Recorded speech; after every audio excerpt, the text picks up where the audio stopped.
Si l'annonce a été faite, on a dit que c'est la joie qui précède. Amen. Amen. Dis à quelqu'un, tu dois te repositionner. Parce que dans sa présence, il y a d'abord joie. Et des délices à sa droite. J'ai envie de prêcher, je n'ai pas suffisamment de temps. Mais ce manteau qui est là, c'est pas un manteau de... Je veux prêcher, je veux vous proclamer que celui qui vous a sauvé, il s'appelle le Sauveur. Son nom, c'est le Libérateur.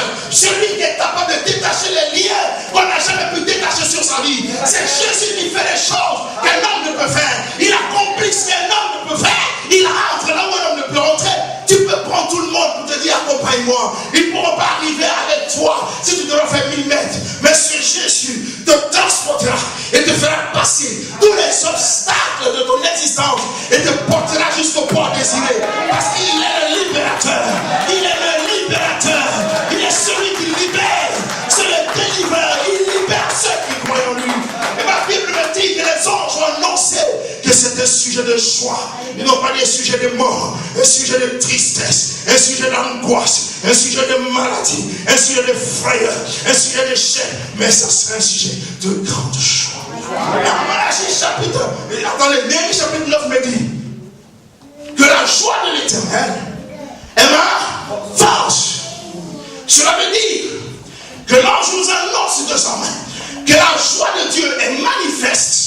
Alors, en Jésus, la force de Dieu aussi est manifestée. Parce que là où la joie de Dieu est, la force de Dieu est. Et nous ne pouvons pas dans la joie et en même temps être faibles et dominés par les circonstances de la vie. Amen.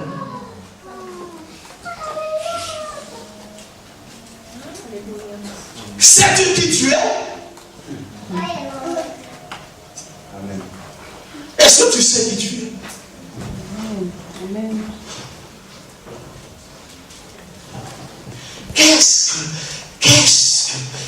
Qu'est-ce que la poussière à nous offrir? Parce que tout ça, c'est du sable. L'argent, c'est du sable. L'or, tout c'est sable. Tout est sable. C'est du sable. Non, c'est du sable. Vous ne savez pas ça? C'est du sable. On a tiré l'or d'où? La terre. Le seul or qui n'a rien à voir avec la terre, c'est ce qui est dans la Nouvelle Jérusalem. C'est ce qui est dans les cieux. Cet or-là, c'est Dieu qui l'a pas grillé. Yes! C'est un or qui n'a rien à voir avec cet or sable. C'est du sable. C'est du sable, ça, c'est du sable. Alors, entre nous, je pense que ce sera plus intéressant que j'ai affaire à cet or de là-haut. Quelqu'un va faire à cet or pour lequel les gens se tuent. C'est du sable. Voilà pourquoi est-ce que Dieu n'est pas intéressé au sable. Il est intéressé à ton âme. L'ange dit ce sera un sujet de grande joie. Parce que dans cette ville aujourd'hui, dans la ville de David, un sauveur est né, qui est le Christ le Seigneur. Et dès qu'il a fini d'ouvrir la bouche, qu'il a donné l'indication, la Bible dit instantanément, les anges ont quitté le ciel et ils sont venus se mettre à l'endroit où les bergers étaient. Et tous ont commencé à louer Dieu. Alors, regardez le sujet de leur louange. Pourquoi est-ce qu'on vous enseigne ici sur le ministère? Je vous ai dit au départ, et on a fait ça avec le tabernacle de Moïse, c'est pas pour qu'on danse. C'est pas pour qu'on saute. La danse fait partie de la louange. C'est une partie de la louange. Parce qu'il y a 7 mots qui définissent le mot louange en hébreu. 7 mots. Alléluia. Oui, il y a 7 mots. On n'a pas le temps.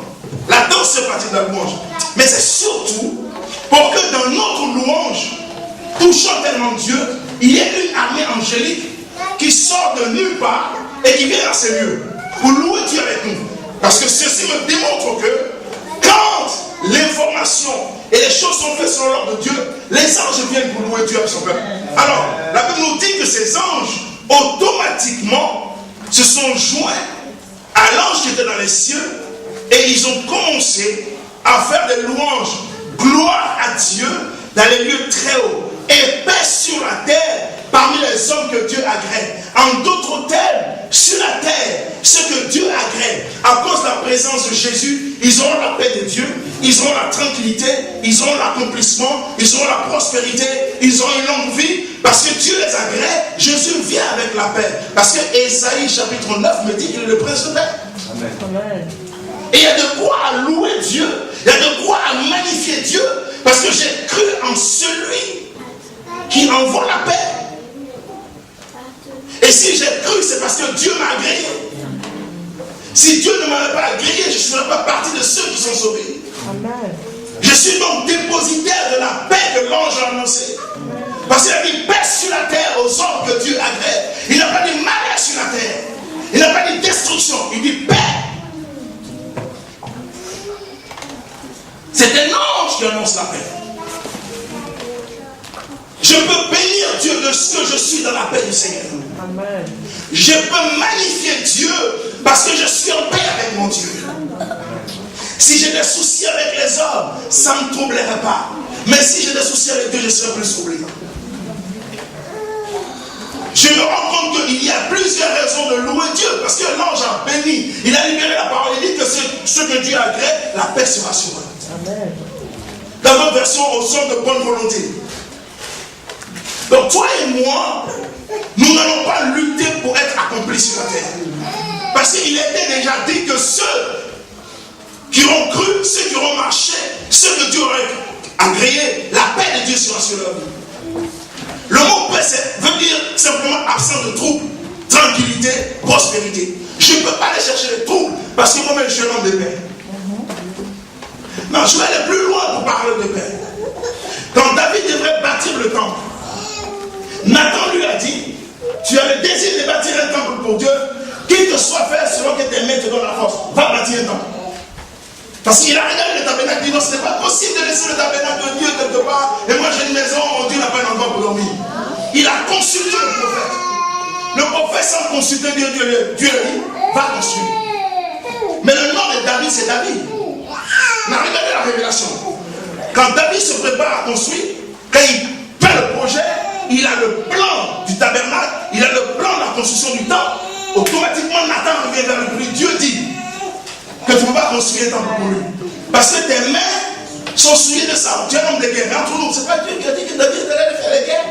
Donc si sa main est souillée, il y a un problème. Oui, il y a un problème. Parce que dans le schéma de Dieu, David n'a pas été fait par Dieu, envoyé par Dieu pour bâtir un temple. David a été envoyé par Dieu pour réunir les 12 tribus en une seule tribu. Celui qui devrait bâtir un temple pour Dieu devrait s'appeler Shalom. Ça veut dire homme de paix. Le prototype de Jésus-Christ. Donc Salomon vient parce que Salomon veut dire Shalom en hébreu. Salomon est celui qui est juste destiné à Dieu pour bâtir un temple pour Dieu. Un temple naturel qui est la préfiguration de Jésus qui viendrait, qui sauverait l'humanité et donnerait un temple de chair à Dieu. Parce que même lorsque Salomon devrait partir, Dieu lui a dit, tu ne peux pas me bâtir ce qui a été fait de mes hommes parce que je n'habite pas dans une habitation humaine. En d'autres termes, tu es Shalom pour maintenant préparer un temple. Et les gens vont voir, mais le temps vient où le prince de paix me donnera moi un temple à moi. Si je suis né de nouveau, c'est parce que Dieu a prévu cela depuis